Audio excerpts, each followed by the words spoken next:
es a lo que Dios es y lo que Dios hizo. Ese es el mensaje central de las Escrituras. Si tomamos la Biblia para enseñar moralismo y conducta, estamos desenfocados del verdadero mensaje que trae las Escrituras. Y nosotros cuando hablamos de Cristo en el Antiguo Testamento, queremos es ver cómo el Señor se ha venido revelando a través de la historia desde el comienzo o de los primeros siglos de la humanidad sobre esta tierra. Los que de pronto han estudiado bibliología saben que la Biblia tiene en total 66 libros. Tiene 27 en el Nuevo Testamento y 39 en el Antiguo Testamento. Y que este libro, que recopila esos 66 libros, fue escrito en un periodo aproximado entre los 1500 y 1600 años.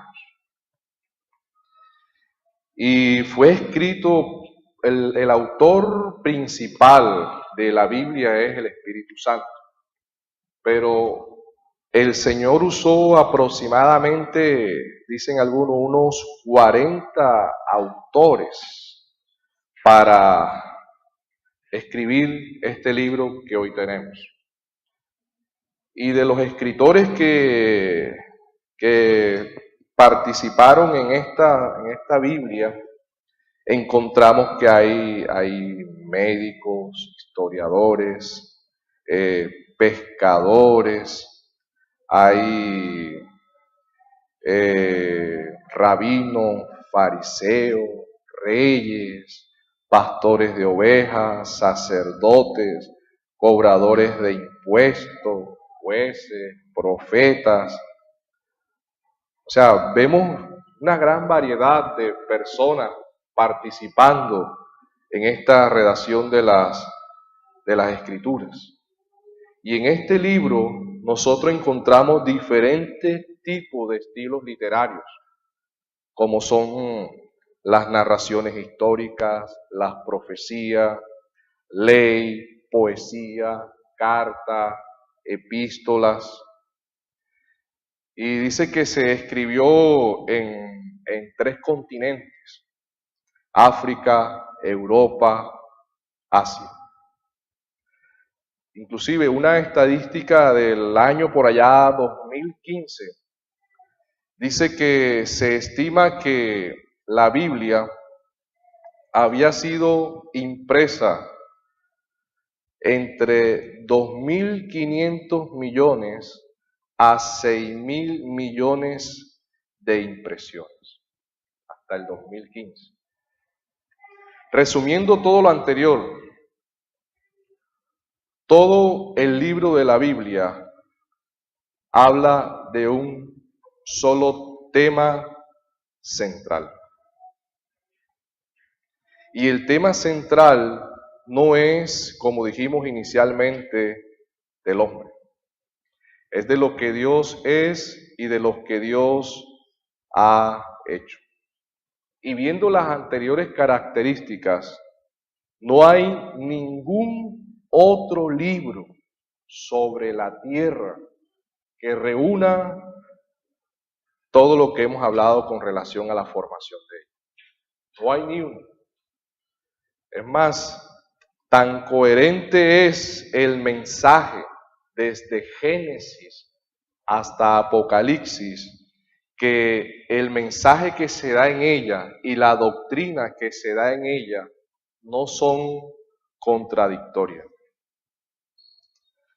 Desde Génesis, escrito por allá en el año 1445 al 1400 antes de Cristo, hasta Apocalipsis, que se escribió entre el año 94 al 96 después de Cristo, 1500, 1600 años aproximadamente Hay un hilo conductor que todos los escritores van tocando de una forma sistemática, desde Génesis hasta Apocalipsis. Autores que nunca muchos se conocieron.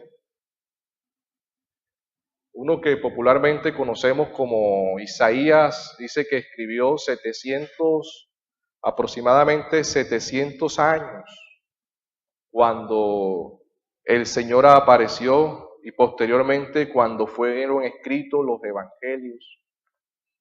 Y muchos de estos que escribieron el Nuevo Testamento no lo conocieron a él. Y si nos vamos hacia atrás, muchos otros hombres ni se conocieron con los posteriores escritores de las Escrituras. Pero vemos que hay un tema central que viene desarrollando la Biblia. Es ese hilo que va atravesando desde Génesis, el Pentateuco, los reyes, los profetas, los jueces, Evangelio, Apocalipsis. Y es lo más maravilloso de este libro. Y ese tema central es Jesucristo. Es Jesucristo. Y ahí nos damos cuenta de la inspiración de las Escrituras. Algo tan complejo en escribirse, en tenerse, en recopilarse muchos autores, culturas, y cómo se mantuvo la centralidad del mensaje de la redención y de la salvación del hombre. Toda la Biblia, tanto el Antiguo Testamento como el Nuevo Testamento, hablan de Jesús. Hablan de Él. Y les invito a que veamos Lucas capítulo 24.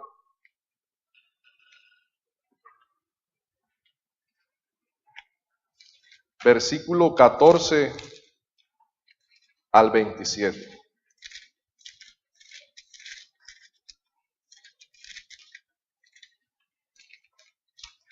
Lucas capítulo 24.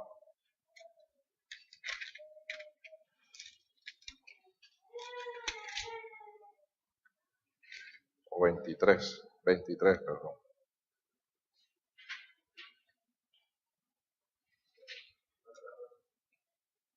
Lucas, Camino de Emaús, ¿quién se acuerda? Lucas, es que yo pensé que se acababa aquí ya casi. Lucas 24, 14. Bueno, desde el 13. Y aquí dos de ellos, después que el Señor ha resucitado y todo lo demás, aquí dos de ellos iban el mismo día a una aldea llamada Emaús, que estaba a 70 estadios de Jerusalén. E iban hablando entre sí de todas aquellas cosas que habían acontecido.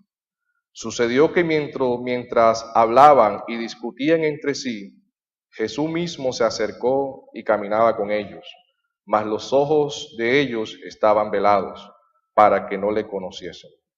Y les dijo: ¿qué pláticas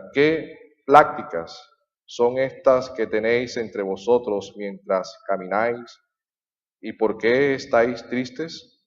Respondiendo uno de ellos, que se llamaba Cleofas, le dijo: ¿eres tú el único forastero en Jerusalén que no ha sabido las cosas que en ellas han acontecido en estos días?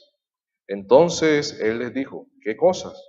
Y ellos le dijeron: de Jesús de Nazareno, que fue varón, profeta, poderoso en obras y en palabra delante de Dios y de todo el pueblo, y cómo le entregaron los principales sacerdotes y nuestros gobernantes a sentencia de muerte y le crucificaron. Pero nosotros esperábamos que Él era el que había de redimir a Israel. Y ahora, además de todo esto, hoy es ya el tercer día que esto ha acontecido. Aunque también nos han asombrado unas mujeres de entre vosotros, las que antes del día fueron al sepulcro, y como no hallaron su cuerpo, vinieron diciendo que también habían visto visión de ángeles, quienes dijeron que él vive. Y fueron algunos de nosotros al sepulcro, y hallaron así como las mujeres, y lo hallaron así como las mujeres habían dicho, pero a él no le vieron. Entonces él les dijo: oh insensatos y tardos de corazón para creer todo lo que los profetas han dicho. ¿No era necesario que el Cristo padeciese estas cosas y que entrara en su gloria? Y comenzando desde Moisés y siguiendo por todos los profetas, le declaraban en todas las escrituras todo lo que había sucedido. El Señor Jesús dice: de mí habló Moisés y los profetas. Él está hablando con relación al Antiguo Testamento. Cuando habla de Moisés, está hablando de los 5 primeros libros de la Biblia. Está hablando del Pentateuco: Génesis, Éxodo, Levítico, Números y Deuteronomio. Moisés habló de Jesús. Y el Señor también dice: y los profetas. Los demás escritos relacionados con Jesús en el Antiguo Testamento. O sea, Jesús está diciendo: todo el Antiguo Testamento habla de mí, habla de Él. Las Escrituras, como el mismo Señor citó, son las que dan testimonio de Él. Muchos creen que la historia de Jesucristo comenzó en el Nuevo Testamento, en el Evangelio de Mateo. Y como lo vamos a ver más adelante, vemos que el Antiguo Testamento da evidencia inclusive desde el capítulo 1, versículo 1 de Génesis, que aún está hablando del mismo Señor. ¿Cómo así que Génesis capítulo 1, versículo 1 habla de Cristo? Pues habla de Cristo. Quizás alguno puede decir: no, es que en el Antiguo Testamento yo no veo por ninguna parte que hable del nombre de Jesucristo o de Jesús. Entonces, ¿cómo se puede decir que el Antiguo Testamento habla de Él si no lo vemos citando ese nombre literal en las Escrituras con relación a decir: en un futuro vendrá alguien llamado Jesucristo, y este Jesús, y no vemos el nombre? ¿O acaso ustedes ven el nombre de Jesucristo en el Pentateuco o en los profetas? ¿O ven el nombre de Jesús? Entonces, si no aparece el nombre de Jesús o el nombre de Jesucristo, ¿de qué forma habla el Antiguo Testamento de Jesús? Y eso es lo que vamos a estar desarrollando todos estos domingos con relación a ese tema. Por ejemplo, ¿cómo vemos a Jesús en Génesis capítulo 1, versículo 1? Hasta aquí todavía no hablamos de tipos y figuras o símbolos en el Antiguo Testamento hablando de Cristo. Y vamos a estar tomando, para hablar de tipos, ejemplos de hombres que nos muestra el Antiguo Testamento, donde reflejaron de cierta forma un testimonio de lo de Cristo y de lo que había de venir y de lo que había de suceder. Y para que veamos un ejemplo como introducción de cómo aparece Jesús en capítulo 1, versículo 1 de Génesis, vamos a ver Juan capítulo 1, versículo del 1 al 4.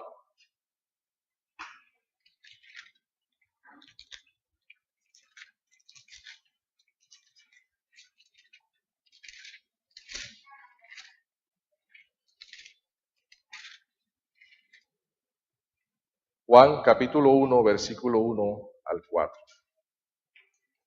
En el principio era el Verbo, y el Verbo era con Dios, y el Verbo era Dios. Este era en el principio con Dios. Todas las cosas por Él fueron hechas, y sin Él nada de lo que ha sido hecho fue hecho. En Él estaba la vida, y la vida era la luz de los hombres. La luz en las tinieblas resplandece, y las tinieblas no prevalecieron contra ella. El versículo 9 dice, aquella luz verdadera que alumbra a todo hombre venía a este mundo.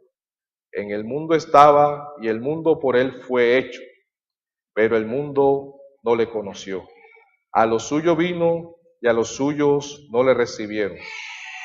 Mas a los que le recibieron, a los que creen en su nombre, le dio potestad de ser hechos hijos de Dios. Y el versículo 14 dice, y aquel verbo fue hecho carne y habitó entre nosotros. Si nosotros vemos el versículo 3, dice, todas las cosas fueron hechas por Él. Todas las cosas fueron hechas por el Verbo. Todas las cosas fueron hechas por Jesús. Y el versículo 10 nos dice que el mundo fue hecho por Él.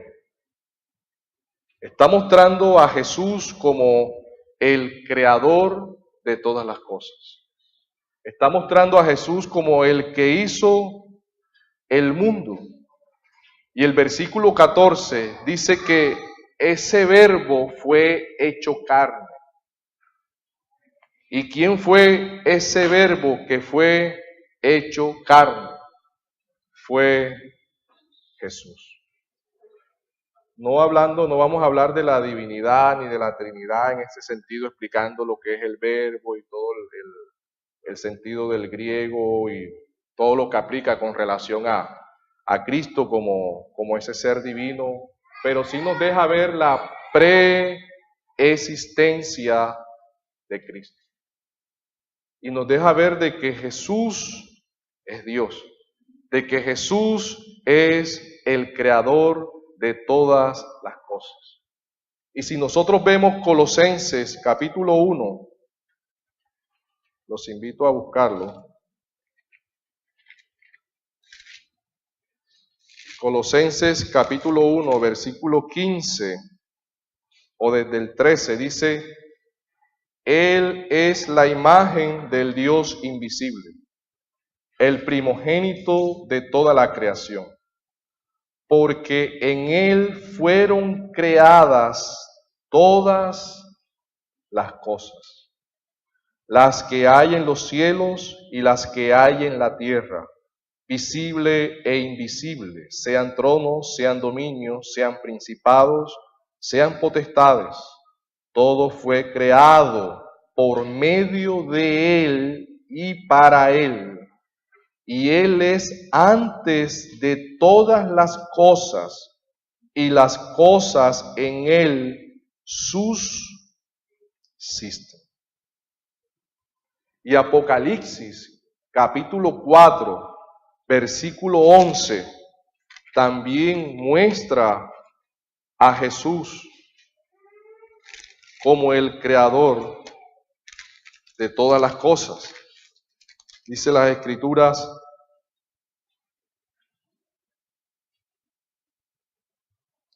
Señor, digno eres de recibir la gloria y la honra y el poder, porque tú creaste todas las cosas y por tu voluntad existen y fueron creadas. Y está hablando de Jesús porque unos versículos anteriores dice el que ha de venir.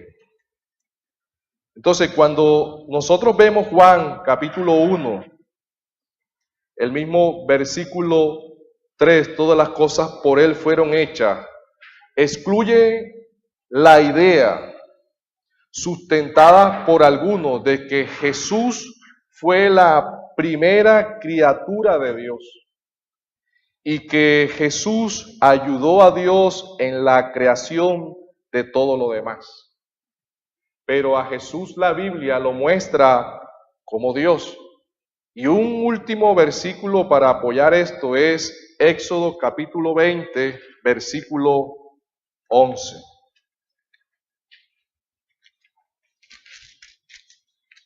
Éxodo capítulo 20,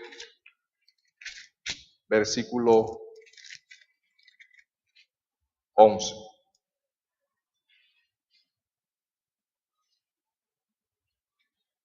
Dice la Biblia, porque en 6 días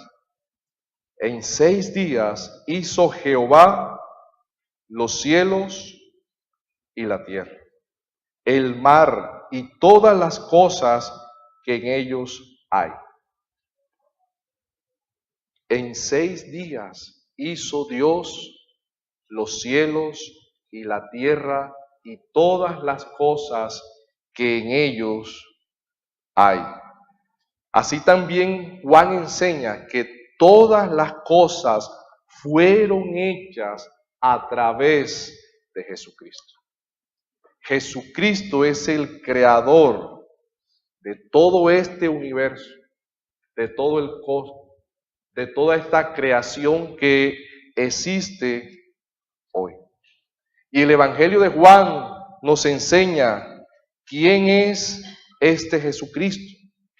Y comienza presentándonos a Jesús como el Dios eterno, usando las primeras palabras: en el principio era el Verbo. Y si nos vamos a Génesis capítulo 1, versículo 1, también Génesis dice: en el principio creó Dios los cielos y la tierra. Está mostrando en el principio Génesis. Y Juan nos está diciendo quién estaba allí en el principio, creando todas las cosas. Inclusive, si nosotros vemos la creación de Génesis, capítulo 1, dice: en el principio creó Dios los cielos y la tierra. Lo mismo que está hablando Juan, lo mismo que está hablando Colosenses. Y vemos que en el principio había tinieblas, había oscuridad, pero no con relación al pecado. Dice que y las tinieblas estaban sobre la faz del abismo. Había total oscuridad. ¿Y qué dice el 3? Y dijo Dios: sea la luz, y fue la luz. Y la luz se alumbró y separó la noche del día. Y la luz resplandeció y la luz se iluminó. Y cuando nosotros vemos que Juan comienza diciendo: aquella luz verdadera que alumbra a todo hombre, venía a este mundo. La luz de Cristo. Y dice el versículo 5 de Juan La luz en las tinieblas resplandece. Está usando el mismo argumento que viene hablando Génesis desde el capítulo 1. Y la vida era la luz de los hombres. Pero los hombres amaron más las tinieblas que la luz, porque sus obras eran malas. Entonces, Juan está apuntando ese capítulo 1, esos primeros versículos, al Génesis también. En el principio, Dios creó la luz, la vida, y dice que la vida vino a este mundo, y Jesús en Génesis dio vida. Entonces, cuando comenzamos a mirar el paralelismo que hay, cuando comenzamos a ver estos versículos, la divinidad de Jesús, la preexistencia de Jesús, que Él es antes de todas las cosas, podemos ver a Jesús en Génesis desde el capítulo 1, versículo 1. En el principio creó Dios los cielos y la tierra. En el principio era el verbo era Dios, el verbo estaba con Dios y por Él fueron creadas todas las cosas. El mismo Señor en ese inicio estaba. Ahora, cuando dice que en el principio, no está hablando a que Jesús tuvo un inicio o un comienzo. Y cuando dice el primogénito de la creación, no está hablando que Él es la primera criatura creada por Dios. Está hablando en el griego de una forma de autoridad. Él es el primero de la creación porque Él fue quien creó. Y el mismo Señor dice, yo soy el alfa y omega. La primera letra del abecedario, la última letra del abecedario griego. Alfa, o sea, yo soy la primera letra, o sea, antes no hay nada. Antes de mí no había nada, yo soy el primero. Y cuando dice omega, yo soy la última letra del abecedario. O sea, después de mí no hay tampoco nada, ni se va a escribir más nada. Jesús es el principio y el fin, el primero y el último. Antes de Él no hay nada. Después de Él no hay nada. Y es algo que entre veces en nuestra mente no alcanza a dimensionar. Jesús es el principio, Jesús es el final. Él es la revelación máxima de Dios dada a los hombres. Él es la imagen visible del Dios invisible. Y haciendo esta introducción, viendo la trascendencia que tiene nuestro amado Salvador en todas las Escrituras y cómo la Biblia lo muestra como creador, como Dios, estando en el principio de todas las cosas.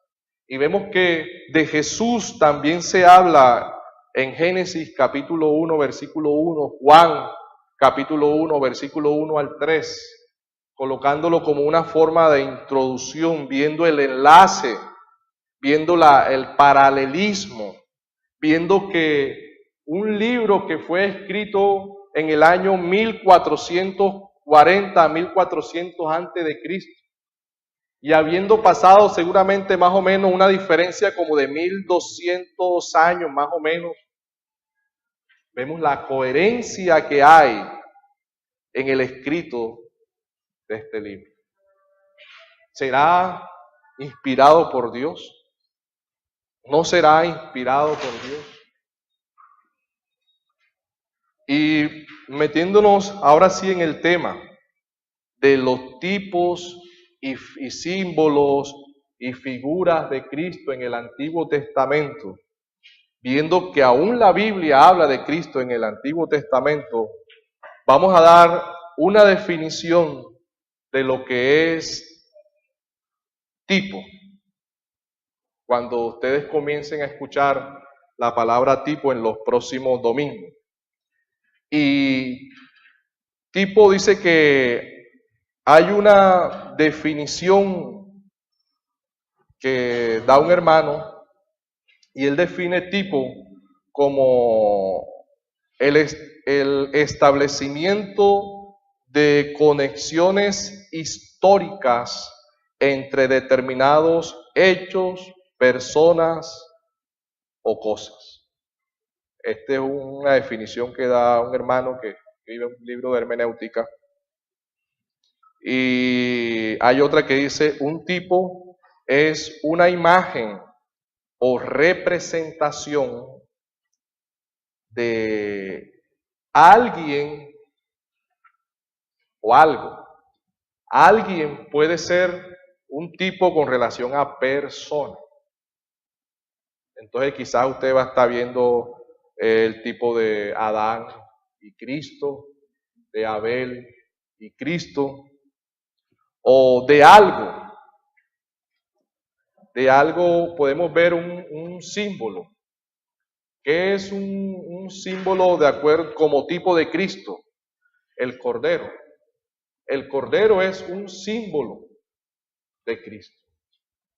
Una persona se denomina como un tipo de Cristo, para que tengamos esa diferencia. Y dice que este tipo es algo que es una imagen o representación que sucederá en algún tiempo futuro.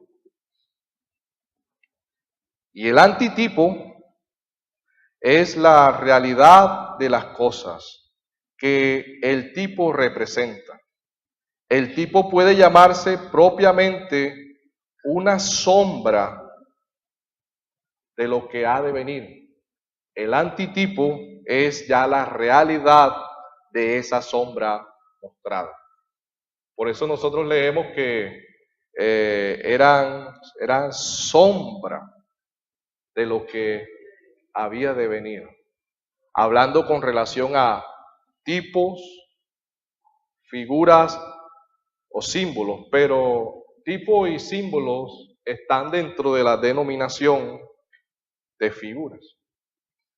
Entonces, si nosotros podemos ver un tipo, una figura de lo que estamos hablando con relación al Antiguo Testamento, cómo vemos a Cristo en el Antiguo Testamento representado en algún acontecimiento, en alguna conexión con lo que había de venir, vamos a leer Romanos capítulo 5, versículo 14.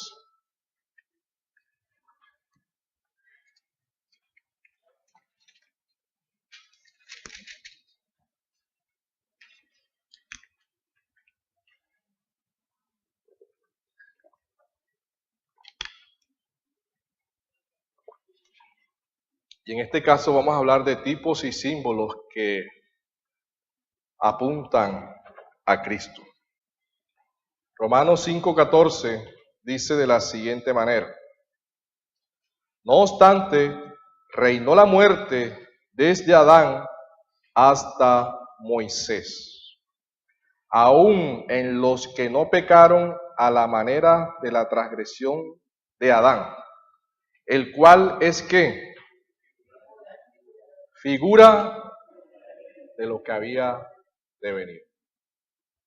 Con eso nos referimos con relación a ver a Cristo desde el Antiguo Testamento. Hoy no vamos a hablar solamente una introducción y de seguro nuestros hermanos que vendrán posteriores hablarán de esos tipos, de Adán, de Isaac, de Noé, de Moisés, de David, y tomarán algunos como ejemplo porque el tema es bastante largo. Solamente es para entender cómo vemos a Cristo en el Antiguo Testamento.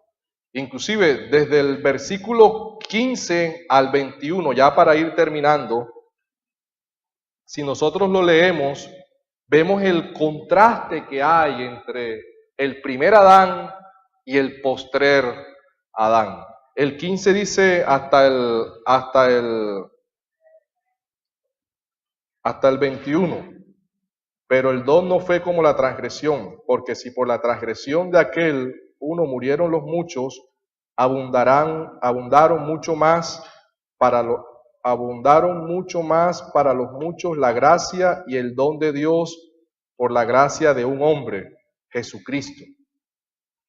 Y con el don no sucede como en el caso de aquel uno que pecó, porque ciertamente el juicio vino a causa de un solo pecado, para condenación, pero el don vino a causa de muchas transgresiones para justificación.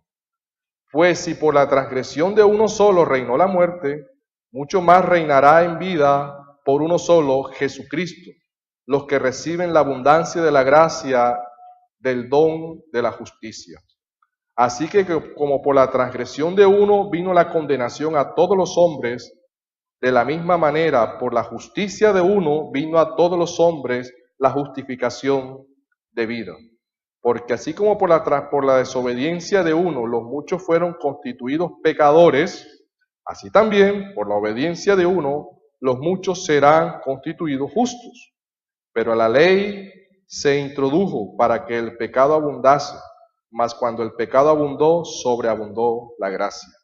Para que así como el pecado reinó para la muerte, así también la gracia reine por la justicia de vida eterna mediante Jesucristo, Señor nuestro. Entonces ahí comienza a mostrar un contraste entre lo que es Adán, lo que pasó con Adán, y lo que es Cristo y lo que nos dio Cristo. Un contraste con relación a esa obra. Un ejemplo podemos ver Adán. Adán fue dormido por Dios para de su costilla sacar a la mujer. Y Dios cayó un sueño profundo en Adán y de la costilla de Adán sacó a Eva y se la entregó como su esposa. Cuando nosotros analizamos eso en Génesis y comenzamos a apuntar hacia Cristo, vemos que esas palabras no son simples palabras que están ahí. Esas palabras también están apuntando a Cristo. ¿Y en qué sentido? En que Adán fue en un sueño profundo, herido en un costado, en una costilla, y de su costilla Dios sacó a la mujer. Y cuando nosotros entendemos la obra de Cristo, vamos a entender que el costado de Cristo fue herido. Y de allí también el Señor sacó a su iglesia para entregársela a su Hijo. Adán cayó en sueño profundo. Cristo fue muerto. Entonces, esas son las relaciones que hay entre el Antiguo Testamento y el Nuevo Testamento. Eso es lo que nos enseña el Antiguo Testamento con relación a tipos y símbolos que apuntan a Cristo. Y el Nuevo Testamento debe confirmar el tipo y el símbolo que está en el Antiguo Testamento. Ahora, no podemos forzar los textos a alegorizarlos para que digan cosas que no son. Pero algo sí es cierto, hermanos, que aún números, todo ese poco de ritualismo que había, todo eso apuntaba a ¿quién? A Cristo. El Cordero de la Pascua, cuando lo mataban, la sangre la untaban en los dinteles de la casa, y Pascua significa pasar por alto. y el ángel de la muerte llegó a Egipto y mató a todos, pero como el pueblo había celebrado la Pascua, había sacrificado al cordero y había tomado la sangre del cordero y la había untado tal cual como Dios había dicho, Dios los preservó a ellos de esa condenación, de esa muerte, de la muerte de los primogénitos. Así también vemos que el apóstol Pablo en Corintio habla de que Cristo es nuestra Pascua, ese cordero pascual que fue sacrificado en el Nuevo Testamento. Y posteriormente los hermanos vendrán a desarrollar ya todo el tema de tipos y símbolos y figuras de acuerdo a personajes bíblicos y a símbolos que también hay del tabernáculo, hay de muchas cosas, mis